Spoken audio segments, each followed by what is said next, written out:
Hola a todos, muy buenas noches. Tenemos la segunda sesión de Laboralista SUDEV el día de hoy. Muy contentos por tener con nosotros a Claudia Seminario, a quien conozco hace muchos años y nos une una relación amical y también de mutua admiración, la verdad. Yo voy a presentar a Claudia y luego ya queda ella exponiendo el tema de hoy. Bien, voy a explicar nuevamente cuál es la dinámica de estas sesiones para que todos estén un poco al tanto de cómo vamos a desarrollarla ahora. Claudia, la expositora, expondrá el tema. Buenas noches a todos. Expondrá el tema en un lapso de 20 minutos aproximadamente. Luego de ello habrá una sección de preguntas y respuestas. Ustedes durante el seminario, durante la charla, pueden formular sus preguntas en el box de preguntas y respuestas. Es mejor allí que en el chat. Se los agradeceríamos. Y la doctora Claudia Seminario con mucho gusto contestará sus preguntas. Bien, entonces paso a presentar a Claudia Seminario Gómez. Ella es socia del estudio Cornejo y Santibáñez Laboralistas, abogada por la Universidad de Piura, con estudios de maestría de Seguridad y Salud en el Trabajo por la Facultad de Ingeniería de nuestra universidad. Claudia también está certificada como entrenador lúdico en seguridad y salud en el trabajo, nivel 1, 2 y 3, por Ludoprevención y la Asociación Peruana de Prevencionistas de Riesgo. Muy bien, Claudia, el día de hoy te dejamos con el tema qué hacer, ¿no?, en los supuestos de hostigamiento sexual en el trabajo. Muchas gracias. Muchas gracias a NACE y a la universidad por esta invitación. Hoy vamos a conversar sobre un tema muy importante que es la prevención del hostigamiento sexual en el trabajo.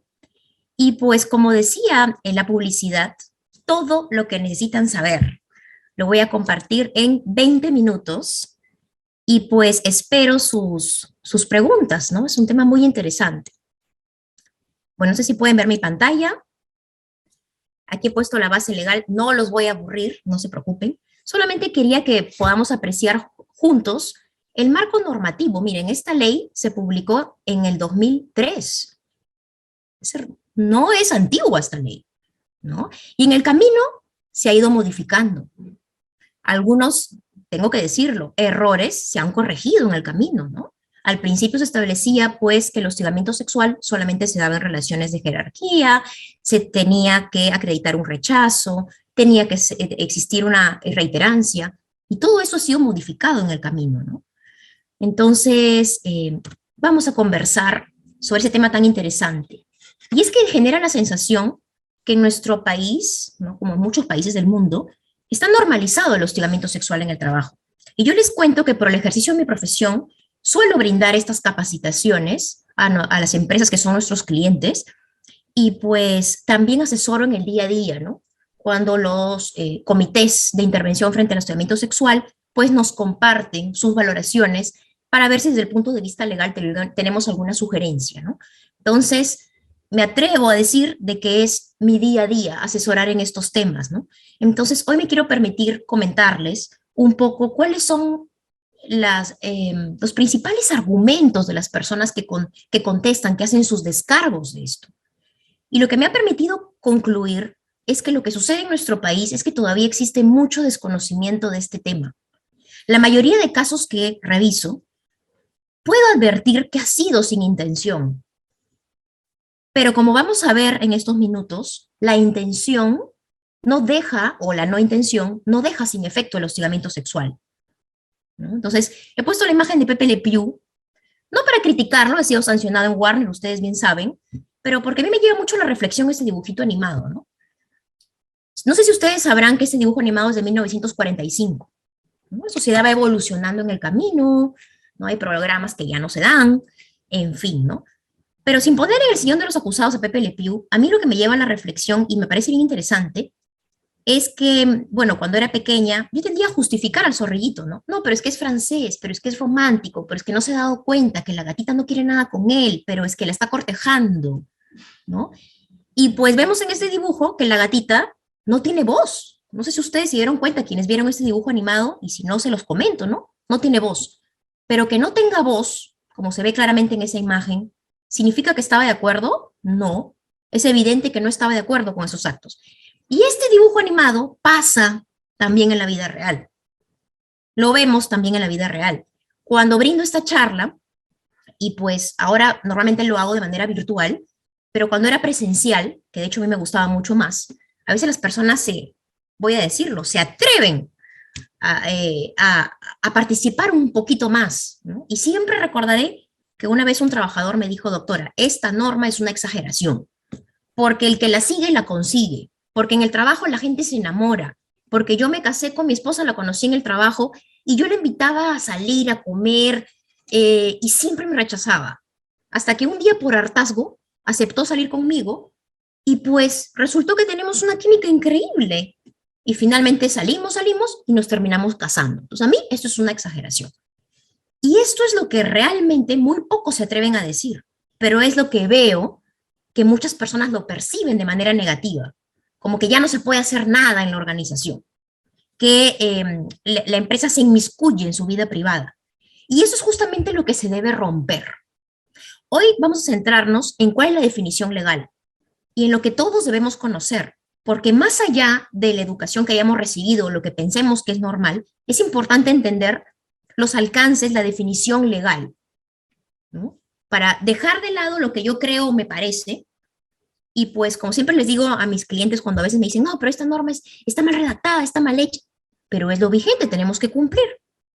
Así también sucede en el ámbito laboral, porque no vamos a lograr de repente que todos los trabajadores pues dejen de pensar de cierta manera, pero por lo menos tenemos que hacer un trabajo de sensibilización, ¿no? Y lograr que puedan entender de que en vez de pensar, no, a mí me fastidia, ¿por qué no puedo seguir haciendo lo que para mí es normal, lo que yo creo que está bien? Entender de que lo que buscamos es un ambiente laboral saludable, porque el hostigamiento sexual es un riesgo psicosocial, ¿no? Afecta el clima laboral, afecta a las personas, no a todas en igual medida, no a todos le genera un ambiente hostil, es cierto, pero sí afecta un ambiente laboral, porque justamente el bienestar, ¿no? La salud es el bienestar integral de los trabajadores, ¿no? Y pues lógicamente se afecta con el hostigamiento sexual, ¿no? Que para nuestra legislación, y aquí viene, es una forma de violencia, es una forma de violencia, que se configura a través de una conducta de naturaleza o connotación sexual o sexista, y luego verificamos que es no deseada por la persona contra la que se dirige. Yo le voy a dar todos los ejemplos de estos dos supuestos, ¿no? Y pues finalmente, para lograr entenderlo a cabalidad, y es no deseado. Entonces siempre me preguntan, doctora, ¿y cuándo es deseado? Cuando dos personas quieren darse besos en la organización, cuando dos personas les gusta realizar una serie de bromas en doble sentido, no será hostigamiento sexual, pero podría configurar una falta en el trabajo. ¿Por qué? Porque en la organización hemos sido contratados para trabajar, porque los directorios o los almacenes no están hechos para demostraciones de afecto, etc. Entonces es importante que quede claro que cuando existe consentimiento, no habrá hostigamiento sexual, pero podría configurar otra falta laboral, ¿no? Un cumplimiento de obligaciones, inobservancia del reglamento interno de trabajo, etc. Pero hoy nos vamos a centrar en el hostigamiento. Entonces, no existe consentimiento. Como ven en esta definición, no dice salvo que sean amigos, salvo que sea chacota, salvo que sea broma, salvo que trabajen juntos 20 años. No, no dice eso la definición legal. Entonces, eso, como ven, está centrada en la víctima. ¿Se configuró un acto de connotación sexual o conducta sexista? Si es check, la segunda pregunta es, ¿existió un consentimiento de la otra parte? Si no existió consentimiento, es hostigamiento sexual y no interesa la intención de la persona que incurrió en estos hechos. Porque si no, llegaríamos al absurdo de dejar desprotegidas a las víctimas por lo que la persona que incurre en estos actos cree, piensa o es normal para esa persona, ¿no? Imagínense, ¿no? Las personas que investigan estos hechos tendrían que analizar cómo fue su infancia, cómo fue su familia, no tiene ningún sentido. Por eso la legislación sobre la materia, justamente en el 2019, se incorporó la siguiente obligación, que la capacitación que se realiza sobre este tema tiene que ser al inicio de la relación laboral, porque es una realidad que muchas personas no lo saben, muchas personas lo tienen normalizado. Por eso, si no lo sé, normalmente esta capacitación se brinda junto con, o sea, en la inducción, entonces ahora ya lo sé. Para mí es normal, pero ya lo sé. ¿Cuáles son ejemplos de actos de connotación sexual, no? Nos imaginamos los más claros, ¿no? Tocamientos indebidos, acercamientos innecesarios. Sí, pero hay otros que muchas personas no saben. Y justamente como los acercamientos innecesarios, cuando le encargo algo a alguien, pues le toco el brazo, el hombro, la espalda. No, pero es que yo soy amable, es que es una forma para un poco que no crea que le estoy ordenando de mala manera, pero es innecesario ese tocamiento. O sea, no nos imaginemos el peor tocamiento, sino también podría ser tocar la espalda de una persona, tocar el brazo, tocar un poco el hombro, podría configurar hostigamiento sexual, ¿no? Si la otra persona no es deseado. Tampoco es correcto en la organización, ¿no? Comentarios o insinuaciones. A veces muchas personas piensan, ¿no? Pero es un piropo, pero lo hice para que, de hecho, ha trabajado feliz el día de hoy, con lo que el comentario que le hice, más bien debería dar las gracias, porque después del piropo que le di, hasta yo creo que va a trabajar mejor el día de hoy. Es lo que esa persona cree. Pero los comentarios, por ejemplo, sobre la ropa o cuerpo, podrían configurar acto de hostigamiento sexual. ¿Qué es lo que más hablamos, por ejemplo, en un ascensor? Que es lo que yo recuerdo cuando hacía fundamentalmente trabajo presencial. ¿Del clima o el cuerpo? Esa es la típica. Y normalmente, Claudita, qué bien te queda ese pantalón. De repente una persona mayor, podría ser mi mamá, pero en el hostigamiento sexual no interesa si son las personas del mismo sexo. No interesa si es mayor o cuál es la edad que tiene. No interesa. Entonces, como va a depender de mi percepción, a mí me incomoda, no me gusta ese comentario sobre la ropa o mi cuerpo, podría configurar acto de hostigamiento sexual. Entonces, esto nos lleva a la reflexión. ¿No sería mejor no hacer esos comentarios? Porque como yo no sé cómo lo va a recibir la otra persona, entonces eso es lo que debemos centrarnos. Dejar de pensar en para mí es normal, yo creo que lo va a percibir bien Claudia y evitarlo. Comentarios sobre la ropa o cuerpo, ¿no? Observaciones, o sea, miradas de connotación sexual, exposición de material pornográfico. Pero también algo muy frecuente que veo en la práctica es envío de WhatsApp, memes, stickers con contenido sexual. No, pero doctora, somos un grupo. La norma no establece que tiene que ser una a una persona. No interesa que sea un grupo. Basta que una persona del grupo de WhatsApp sea no deseado. Además que no solamente es inapropiado, ¿no? Podría ser otra falta. Pero si una persona, este comentario o esta exposición o este meme de contenido sexual es no deseada para alguno de ellos, configuraría como tal hostigamiento sexual. No, pero también, esto es muy típico, pero todos somos hombres en el grupo. Y eso no deja sin efecto el hostigamiento sexual. No interesa si son personas del mismo sexo o diferente sexo, ¿no? Entonces, esos son los típicos comentarios, ¿no? La mayoría de pruebas que veo en estos casos son capturas de mensajes, ¿no? ¿Qué estás haciendo? Ah, en mi casa viendo televisión con mi esposo. Ah, qué aburrido tu esposo. Si yo fuera tu esposo, no estaríamos viendo televisión. ¿Qué es lo que contestan? No, pero es mi vida privada, eran las 11 de la noche. ¿Qué evidencia? Desconocimiento. Esto claramente es un comentario de connotación sexual. Luego también exigencias, proposiciones sexuales, como es evidente. Esto puede ser lógicamente presencial o virtual. Y también otro tema que he visto bastante en la práctica son los comentarios o bromas o apodos sobre la orientación sexual, ¿no?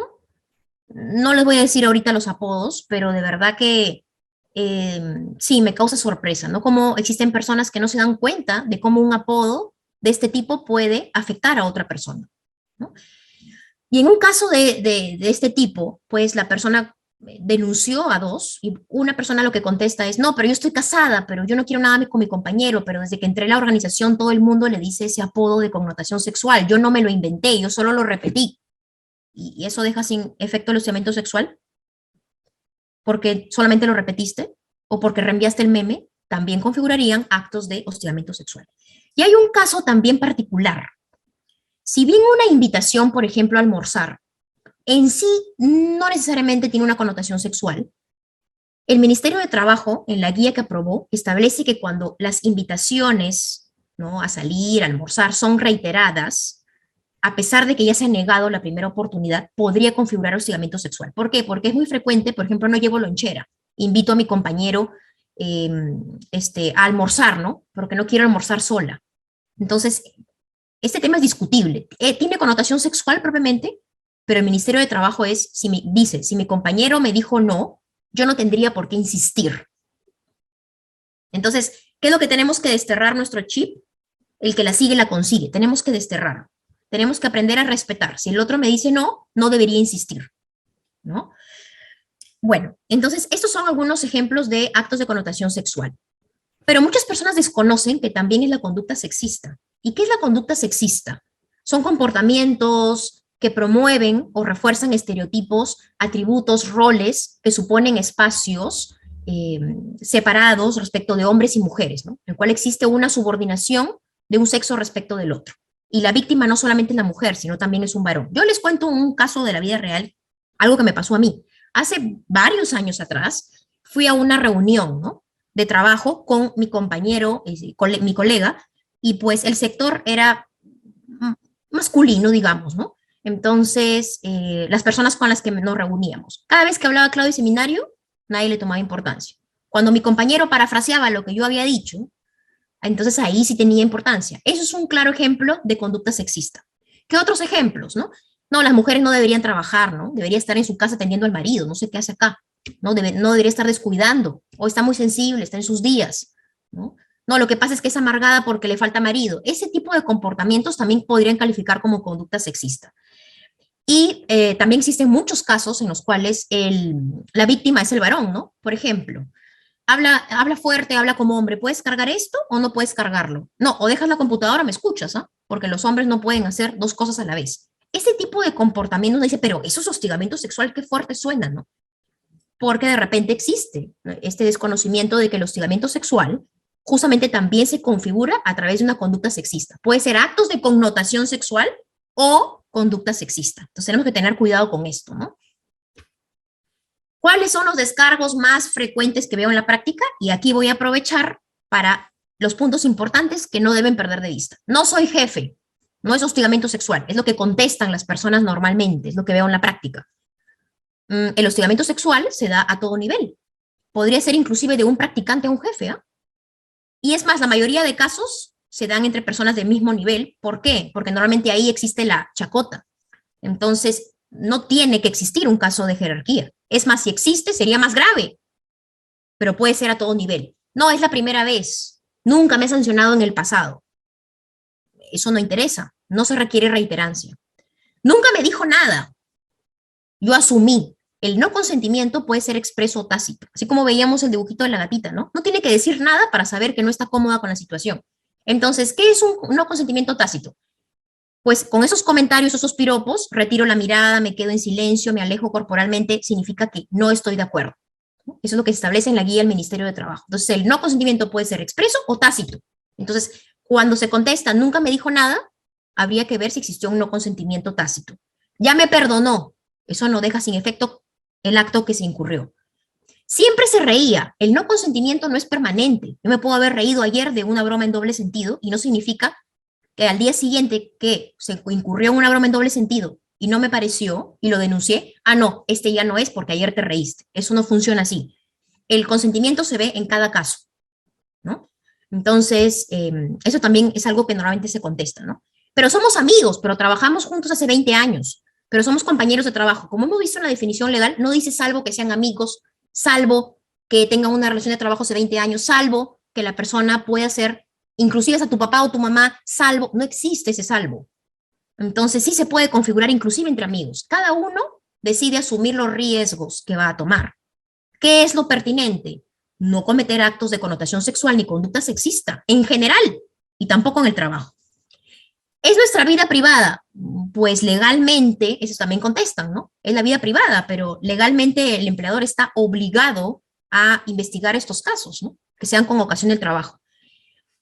Fue fuera del centro de trabajo y horario. Puede ser dentro o fuera del centro de trabajo. No, pero el domingo yo no trabajaba, estaba en la playa, ¿no? Me lo encontré en una galería de arte, pero la norma dice que puede ser dentro o fuera del horario de trabajo, dentro o fuera del centro de trabajo. No, pero no está en planilla. También existe un procedimiento que permite investigar los casos, por ejemplo, respecto de personal, cuando los actos de hostigamiento sexual se da entre un trabajador de la empresa, por ejemplo, y un personal de contratista, ¿no? Entonces también abarca la protección. Pero no había damas presentes, todos éramos hombres. Eso también se suele contestar, ¿no? Pero era chacota, pero era broma. Entonces no interesa, como hemos visto, la intención. Para ti puede ser broma o chacota, pero legalmente eso es hostigamiento sexual. Esa es la mayoría de casos que veo. Advierto que contestan esto, ¿no? Señalan esto. No, era broma, era chacota, pero él se reía, pero antes se reía, pero ya le pedí perdón. Entonces no deja sin efecto el hostigamiento sexual, ¿no? Tuvimos una relación sentimental. La norma no dice que salvo que tuvieran una relación sentimental o salvo que tienen una relación sentimental. Cuidado con eso, ¿no? Un tema delicado. ¿Cuáles son las dificultades que veo, sobre todo en estos casos en la práctica, no? Todavía existe mucho temor a denunciar. Se piensa que van a existir represalias, que van a hablar mal de la persona, no se cree en la confidencialidad. Finalmente, pues, a veces la empresa resguarda la confidencialidad, pero a veces las propias partes involucradas lo comentan. Entonces, lo que he visto es que la mayoría de empresas, pues, cuando inicia el procedimiento, como que ya está en los reglamentos o en las políticas, pero hacen firmar un compromiso de confidencialidad a las partes como para que lo recuerden, ¿no? Entonces, eso me parece interesante. Entonces, también se presentan denuncias anónimas, ¿no? Y este es un problema realmente, porque a partir del 2019, quien interpone la denuncia ya no solamente es la víctima, sino podría ser cualquier tercero o la empresa cuando se entera tiene que iniciar el procedimiento de oficio. No hay un procedimiento de pedir permiso a la víctima para denunciar. Entonces, en principio, si la empresa sabe y así la víctima no quiere que se sepa su nombre, debería iniciar con nombre y apellido. ¿Por qué? Porque también, si bien protegemos la vulnerabilidad de la víctima, de la presunta víctima, tenemos que proteger también la presunción de inocencia de la otra parte. Claudia, han interpuesto una denuncia en tu contra. Ah, ya, ¿quién la ha interpuesto? No, no te podemos decir. Estaría vulnerando mis derechos, ¿no? También. Entonces, esto es importante.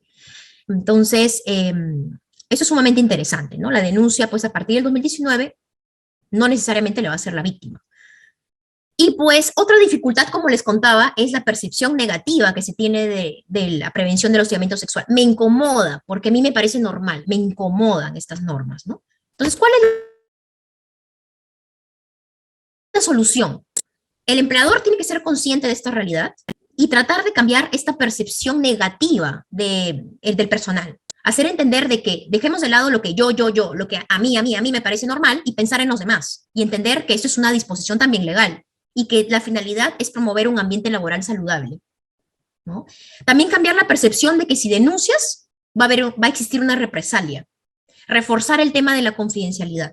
Entonces, hay una serie de obligaciones legales como realizar capacitaciones, tener políticas, la difusión periódica de la información, realizar encuestas anuales para advertir si hay riesgos de que se produzca hostigamiento sexual, sí, pero lo más importante es que la organización predique con el ejemplo, que el compromiso se vea a todo nivel para que pueda existir una coherencia, ¿no? Porque si no, ese objetivo no se va a lograr. Y tratar de sensibilizar al personal de que se requiere un trabajo en equipo para lograr un ambiente laboral saludable.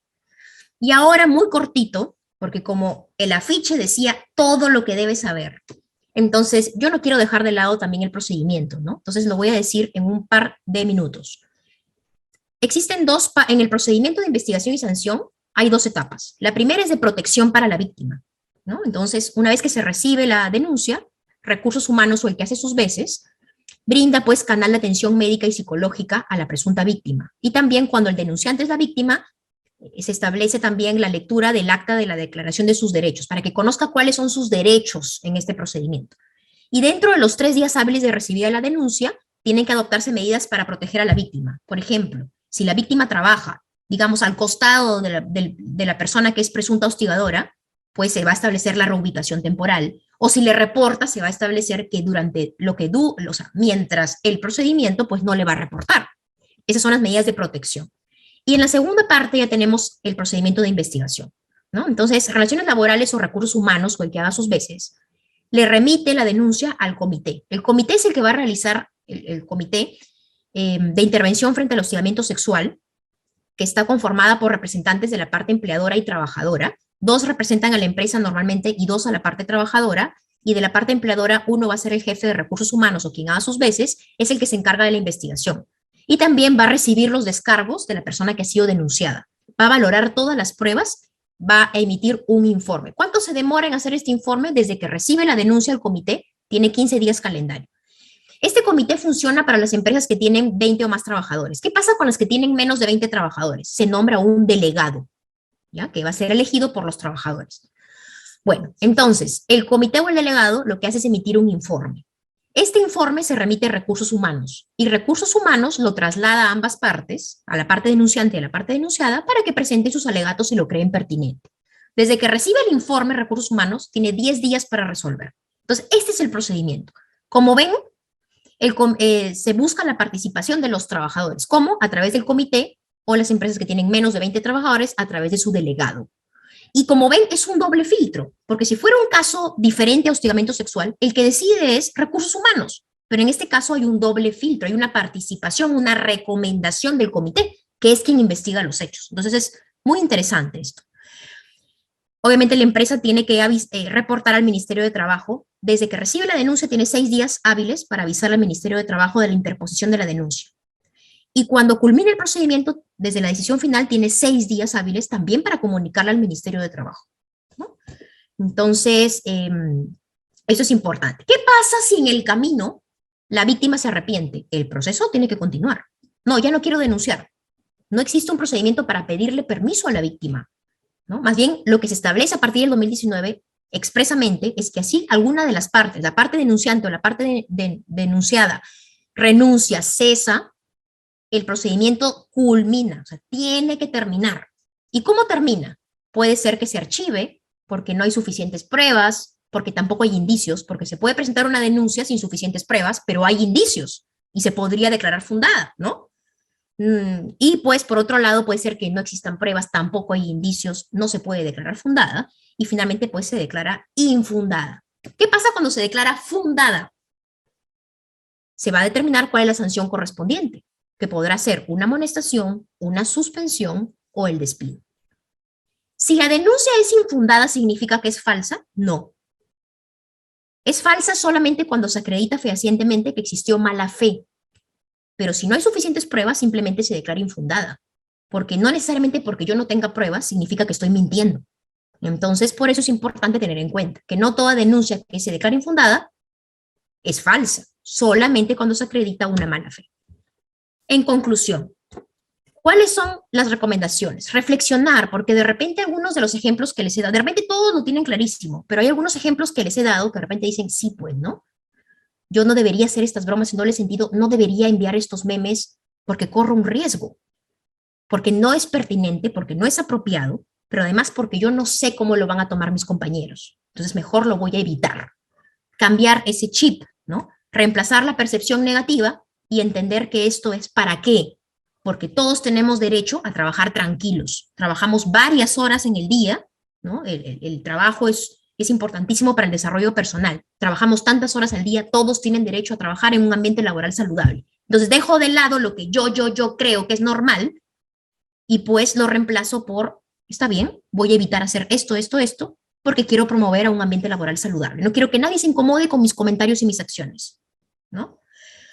La organización debería planificar debidamente las medidas y ser coherentes, ¿no? Y predicar con el ejemplo a todo nivel. Eso es muy importante. No cumplir las normas por cumplir, sino que en la organización se tiene que ver que efectivamente se protege el ambiente laboral saludable. Bueno, y con eso termino. Muchas gracias por su atención. Estoy atenta a sus preguntas.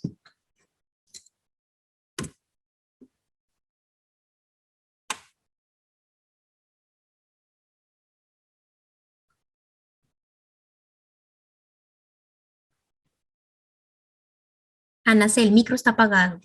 No te escuchamos. Perdón. Muchísimas gracias, Claudia, por tu explicación, por tu exposición, bastante pertinente, todo lo que has mencionado y los temas, los puntos, ¿no?, más relevantes de este tema. Tenemos algunas preguntas, efectivamente, aunque ha sido bastante clara en la diferenciación, ¿no?, de cuando estamos ante una conducta o acto de connotación sexual, y también has explicado que también algunas cuestiones son normalizadas, pero finalmente ¿no?, son actos de hostigamiento sexual. Entonces, si puedes dejar de compartir la pantalla para... Bien, entonces ya tenemos, como te digo, ha sido bastante clara en todos los puntos que has tratado, pero hay algunas preguntas sobre aspectos complementarios que obviamente siempre salen porque son 20 minutos donde has dicho sí todo lo relevante, ¿no? Ahora vamos al detalle. Bueno, aquí nos piden Arturo Marcelo Casanova, muchas gracias por la pregunta, nos dice, la norma señala una capacitación anual especializada a miembros del comité de intervención, ¿no? Frente al hostigamiento sexual, el área de recursos humanos, pero al resto de trabajadores, como tú lo has mencionado, al inicio del vínculo laboral. ¿Tú consideras, y esta es la pregunta, que debe ser más frecuente esta capacitación para concientizar y prevenir estos actos dentro de la organización? Claro, la normativa establece un mínimo, ¿no? Que es al inicio de la relación laboral, todo el personal, o sea, que ingresa, debe ser capacitado. Pero cada organización puede establecer capacitaciones adicionales, medidas de protección, ¿no? Adicionales. Entonces, también debemos recordar que existe una obligación de una difusión periódica, ¿no? De realizar encuestas anuales. Pero sí me parece pertinente reforzar esta capacitación al personal, porque es una realidad que está normalizado. Entonces, si la empresa dispone hacer un paso más de lo que señala la norma y establecer esas capacitaciones, sí lo recomiendo. Y algo curioso que a mí me llama mucho la atención es que también en la mayoría de estos casos que se incurren y que veo que hay un desconocimiento, fueron capacitados. Entonces, yo no sé si de repente hay algo que está fallando, si es que de repente la forma de capacitar, todo eso tiene que la organización tener en cuenta, ¿no? Hasta planificar la capacitación, a qué hora. No es lo mismo capacitar, pues, a la primera hora de la mañana que un viernes por la noche, a la hora de almuerzo. En alguna oportunidad algún cliente me pidió a la hora de almuerzo porque no, yo tenía que tratar de convencerlo de que era la peor hora, o sea, nadie me iba a escuchar. Entonces, todo tiene que ver, ¿no? Entonces, definitivamente hay muchas distracciones también hoy en día, pero sí es verdad que la mayoría de casos que vemos y la persona está capacitada. Entonces, ¿qué está pasando, no? Claro, es también lo que tú comentabas de qué tan comprometida está la empresa en erradicar estas conductas dentro de su organización, ¿no? Sí. Sí, y también efectivamente lo que dices, hay que capacitar y capacitar para que cambie el chip, porque cuando uno tiene, así somos los seres humanos, ¿no? El hábito, sigues con lo mismo hasta que, bueno, cambias el pensamiento. Así es. Bueno, aquí hay una pregunta interesante también que se une con otra, una que hace Ana Paula Besolo. ¿Cómo estás, Ana Paula? Dice, ¿se puede hablar de hostigamiento sexual cuando estas conductas se dan dentro de un voluntariado? O sea, de ser así, Recursos Humanos puede hacer las funciones del comité. Y lo mismo preguntaban sobre las prácticas preprofesionales y también todo lo que has comentado, Sí. o cómo actuaría la empresa en estos dos casos, ¿no? O Sí, sea, existe. en el voluntariado es simplemente, entiendo, llegas, haces tu voluntariado en algún lugar o la empresa te llevará, supongo que eso es lo que han comentado, y allí se da la situación, ¿no? Claro. Sí, todo lo que es convocación del trabajo y que pues puede, digamos, suscitar una de estas situaciones, debería ser analizado por el comité. Yo creo que estos casos no debería, o en cualquier caso de duda, porque también hay casos límites, en cualquier caso de duda, sí debería ser llevado a través del comité y Recursos Humanos no debería tomar un caso de hostigamiento sexual, ¿no? O también a veces ocurre lo siguiente, que cuando se recibe, lo que tiene que hacer Recursos Humanos es recibir la denuncia, pero no calificar o decir, no, esto no es. No, si se ha presentado a través del canal de denuncia de hostigamiento sexual, tiene que seguir todo su curso. Ya el comité investigará y determinará si fue hostigamiento sexual o no, que es lo que a veces pasa en el camino. Los practicantes también cuentan con protección, los locadores de servicios también, los contratistas también, todas las personas con las que me relaciono con ocasión del trabajo, ¿no? Entonces podría configurar ahí un caso de hostigamiento sexual y eso ya lo tiene que investigar el comité y finalmente tomará la decisión final Recursos Humanos, ¿no? Es muy raro que Recursos Humanos se aparte de lo que diga el comité, ¿eh? Normalmente va en la misma línea, pero si se aparta, sí tiene que motivarlo. O sea, existe una obligación de motivar adecuadamente sus informes, ¿no? Entonces sí, existe protección en esos casos. Perfecto, gracias. Aquí, mira, también un tema que entiendo pues se ha dado en la práctica o que podría darse en la práctica, nos pregunta Claudia Mejía, si es el mismo jefe el que acosa, pero a través de otras personas, creando una red de hostigamiento. Entiendo que es dile tal cosa, ¿no? a tal trabajadora, o llévale esto, o esta notita, qué sé yo. No, entiendo que se refieren a esto. Allí, ¿quiénes serían responsables? Los mensajeros, el que envía el mensaje. Claro, aquí la persona que debería ser señalada como presunta hostigadora debería ser el jefe, ¿no? Y ya en la investigación, el comité tiene competencia para ver hostigamiento sexual. Pero una vez que culmina toda esta investigación, recursos humanos o el área legal va a analizar también este tema y va a ver, bueno, ya, se ha resuelto lo del hostigamiento sexual, pero acá también hay otros incumplimientos, ¿no? Digamos, en lugar de reportar una situación irregular, hacerlo, ¿no? O sea, yo no puedo decir que porque mi jefe me dice que yo envíe este mensaje con connotación sexual, pues lo hago porque es mi jefe. No funciona así. La mayoría de organizaciones tienen canales de denuncias para irregularidades. Entonces, estas personas, pues también tienen responsabilidad. No podría decirse que no tienen responsabilidad porque, no, porque el jefe le dijo. De ninguna manera, ¿no?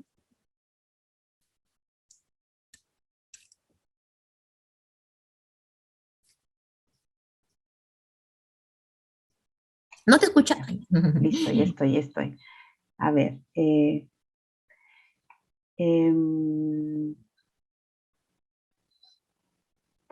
vamos a ver. Hay una pregunta, bueno, algunas son anónimas también. ¿Qué pasa cuando no hay las suficientes pruebas, ¿no? Sí. ¿No? O sea, nadie nos vio, no ha sido a través de mensajes de WhatsApp. ¿Es mejor no poner la denuncia en estos casos? No, yo creo que igual se debe denunciar. Otro Ujú. tema que veo también en la práctica es que a veces por ejemplo, un trabajador o trabajadora denuncia y automáticamente las personas porque era una persona que lo hacía de manera sistemática con otras personas, se animan y también denuncian, ¿no? Entonces yo creo que, ¿qué sucede? A veces no hay pruebas, pero miren lo que también pasa en la práctica, ¿no? No hay pruebas, pero el comité dice, ¿no? Ya, pero ese día, a esa hora, a ver, verifiquemos. ¿Estaban en el mismo turno? Sí, ya. A ver, en ese lugar había una cámara de videovigilancia. A ver, veamos la cámara de videovigilancia. Entonces, a lo que voy es, no interesa si no existan pruebas, porque en el camino se puede descubrir la verdad. Ahora, otro supuesto, que no hay pruebas, no hay indicios, no hay nada, pero nada. En ese caso sí, pues tendría que archivarse. Y eso no significa necesariamente que fue falso. No necesariamente significa eso, sino que no había suficientes pruebas. Si se acredita una mala fe, ahí sí podría llevarse a concluir que es una denuncia falsa y eso también es causal de despido, pues, ¿no? Proporcionar información falsa. Pero a lo que voy es, yo creo que siempre se debe denunciar, porque en el camino a veces vemos que justamente otras personas se animan y denuncian, ¿no? Se va descubriendo la verdad, o el comité también obtiene nuevas pruebas, ¿no? Como, no sé si, creo que sí fue interesante, seguro que la has visto, una película que salió hace algunos años, un caso real, ¿no? De una agencia de noticias muy importante, y años de años estaba ocurriendo eso en la empresa, hasta que habló una, ¿no? Una de las víctimas, y bueno, al final había muchas más, ¿no? Claro. A ver, esto ya es un tema que tal vez tenga que ver con penal, pero igual te lo pregunto a ver si lo has escuchado en tu experiencia. Claro, a veces no tengo pruebas y bueno, se archiva, pero la persona que supuestamente es el hostigador y no se probó, ¿no? Y no llegó a probarse su conducta, puede decir, no me han calumniado, ¿no? Me Sí. han calumniado. Bien Entonces, interesante esa pregunta. Es muy interesante esa uh-huh, pregunta. En este caso, lo que puede hacer esa persona podría interponer una demanda solicitando una indemnización por daños y perjuicios, ¿no? Un daño uh-huh, moral, uh-huh, porque, claro, esa persona puede decir, se ha afectado mi honor, uh-huh, ¿no? Se ha destruido mi familia. Todo esto uh-huh. fue falso, pero esto debería ser lógicamente cuando tendría que ser lógicamente sustentado en que fue falso, pues, ¿no? ¿No? Claro. Y en ese caso, pues, la denuncia, la demanda contra quién sería, no contra la empresa, sino contra la persona que Uh-huh, inventó eso, que uh-huh, afectó mi honor, que uh-huh, manchó mi imagen. Sí se uh-huh. puede hacer, sí se puede demandar. Claro, eso es también la contraparte para evitar abusos, ¿no? Para Sí. evitar abusos de la presunta víctima, ¿no? Que sepan también que puede haber consecuencias eh, por denuncias falsas, ¿no? Claro. Obviamente. Claro que sí. A ver, otra pregunta. Eh, em, Vamos a ver. Es que son muchas preguntas, la verdad que bueno, porque es un tema que interesa. Sí. Eh, sí, bueno, también esto es muy interesante para quienes conforman el comité de intervención. Cuando hay varias personas que denuncian al mismo sujeto, entiendo, ¿se pueden acumular las denuncias en un solo caso? Esa es una muy buena pregunta, ¿no? Porque, Ujú, ¿qué sucede? Que a veces las trabajadoras, pues, tienen miedo o los trabajadores tienen miedo de denunciar. Entonces, dicen, ya, denunciamos todas, porque de verdad que esto ya no puede pasar, ¿no? Digo todas porque me acuerdo del caso que vi. ya. Entonces, porque pueden ser también varones, lógicamente, ¿no? Entonces, y aquí entra la disyuntiva. Si yo separo las denuncias, o sea, ¿cómo debería proceder? Cada caso es independiente, porque es un tema confidencial. Y Ujú, la otra, ujú. las otras denunciantes no tienen por qué enterarse de los casos de hostigamiento de las demás trabajadoras. Pero es diferente cuando, por ejemplo, todos la presentan juntas, ¿no? Entonces, sí se podría sustentar la razón por la cual se permitió que manteniera la acumulación. La normativa no establece nada al respecto. Por regla, debería ser todo independiente, ¿no? Pero si la presentan juntas, se podría sustentar por qué se mantienen juntas. Y siempre y cuando sean, todo se tiene que ver en el caso concreto, hechos similares, ¿no? Porque lógicamente, si hay una denuncia de violación sexual, no se va a poder acumular lógicamente con una denuncia de comentarios sexistas, de ninguna Ujú. manera. Me refiero a los casos en los que, por ejemplo, son 5 personas que denuncian de que tal otra siempre hace comentarios de piropos, qué linda, qué guapa, qué bella, cuando salimos. Entonces, cada caso se tiene que analizar y creo que sí se podría sustentar alguna razón objetiva que no vulnere la confidencialidad, porque el comité está recomendando que sí se acumule. Porque también tengamos en cuenta que en el ejemplo que les estoy dando, Mm, si lo separas, es la palabra de uno frente a la del otro. Pero ¿no es sí. acaso un gran indicio de que sean 5 o 6 personas y la otra parte no? O sea, ¿por qué mentirían 5 personas, no? O sea, pero ya para analizar, porque cada caso es un mundo. Pero creo que en situaciones excepcionales, bien sustentadas, sí se podría justificar una acumulación, siempre y cuando no se vulneren los derechos de las partes, ¿no? Ujú, sí. Ujú. Sí, muy importante esto de la confidencialidad para la investigación, ¿no? También comentabas eh, que se puede configurar un hostigamiento sexual eh, en caso de contratistas, ¿no? Es decir, Sí, yo, trabajadores de contratistas, ¿no? Que les, afectan a mis trabajadores. Es sí, les decir, explico. ¿Cómo es ahí? ujú, Imaginemos, ¿no? Yo estoy en una empresa y en esta empresa existe una presunta víctima. Y la persona que es presunta hostigadora está en una contratista. ¿Cuál es el procedimiento? La denuncia se puede interponer contra la empresa, no a la empresa, y la empresa le avisa a la contratista, ¿no? Existe una denuncia contra un trabajador de tu planilla. Voy a empezar la investigación. Y la empresa, como este es el ambiente de trabajo, donde el contratista está destacado o desplazado, ujú, entonces yo empiezo la investigación con mi comité y luego ujú. ese informe se remite a la contratista para que la contratista tome la decisión final a través de recursos humanos. ¿Por qué? Porque la empresa no puede sancionar a un trabajador de tercero. Por eso Claro, funciona en de el esta caso manera. también. Ahora, si es al revés, si la víctima es una contratista y la presunta hostigadora está en nuestra empresa, igual se puede interponer la denuncia frente a la empresa comunica que existe una presunta víctima en la planilla de la contratista y ahí sí, la empresa como el presunto o presunta hostigadora está en su planilla, realiza toda la investigación hasta el final. Ujú. Ese es el procedimiento. Y esto es indistinto si es que, digamos, a veces tú contratas a una empresa, por ejemplo, para que hagan los exámenes médicos ocupacionales, pero tú tienes, eh, los trabajadores se trasladan, ¿no? A esos ambientes de esa otra empresa. Eh, Te lo digo porque es un caso, hay tanta casuística, ¿no? Sí, Justo sí, también conocí ese caso.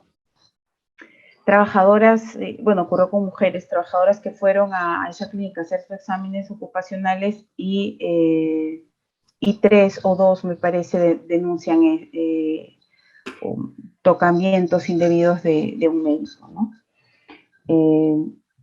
Ahí, claro,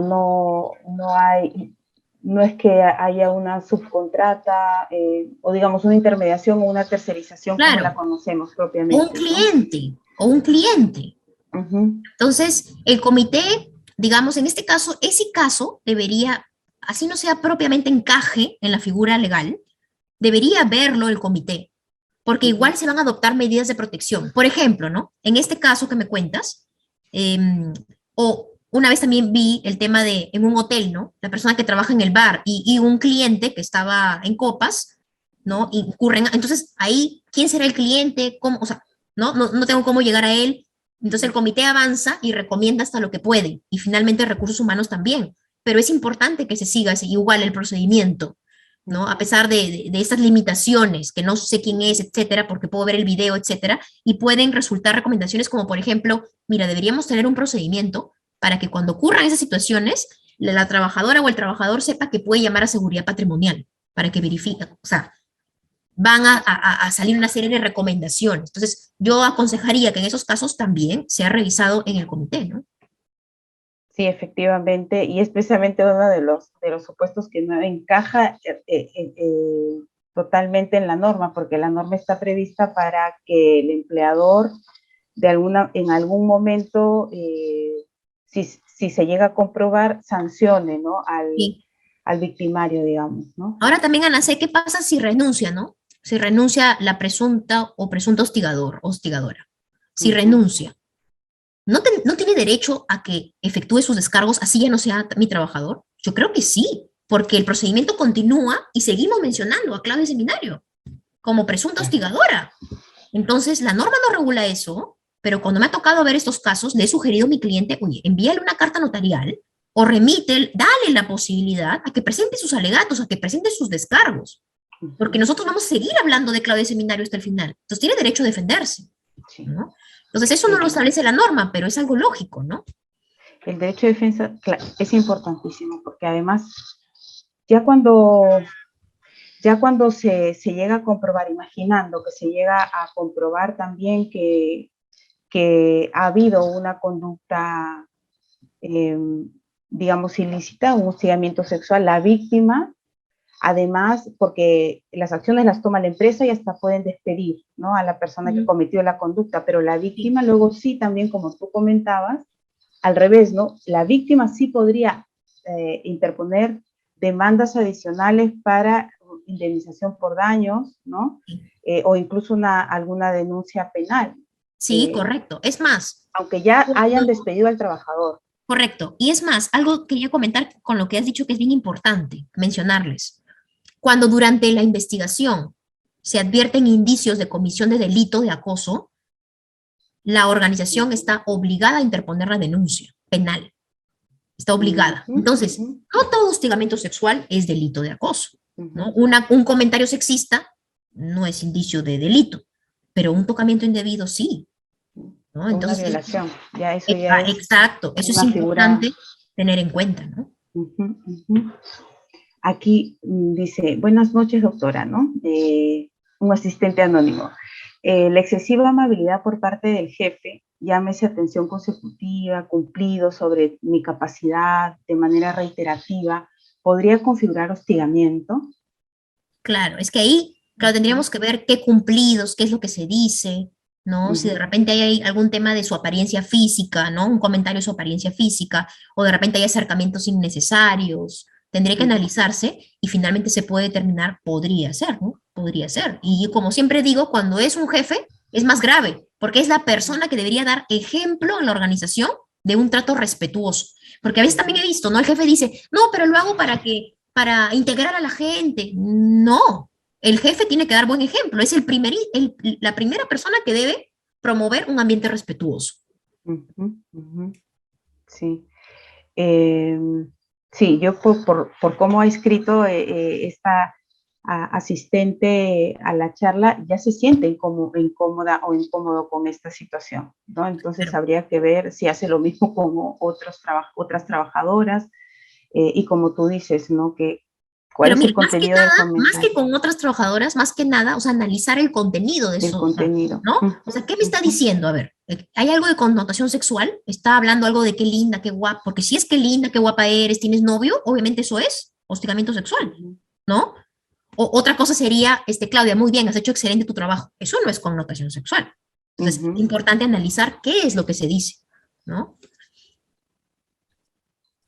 Mm, Bueno, aquí también Alex Belayarse hace otra pregunta que sí es importante porque desde el punto de vista del empleador, no se puede quedar las cosas en nada. Dice, después de un caso de hostigamiento sexista comprobado, la Ujú. empresa da un tiempo como de reflexión para disuadir la acción y la misma queda en nada, y todo quedó en nada. O sea, te No, mandan a pensar una cosa así, ¿no? no. Un caso que es fundado tiene que ser sancionado. Uh -huh. Y dependiendo de la gravedad, será amonestación, suspensión o despido. Uh No, -huh. no tendría ningún sentido que se declare fundado y no exista ninguna consecuencia, ¿no? Uh Tiene que -huh. existir una consecuencia y también recomendaciones para que esto no vuelva a suceder.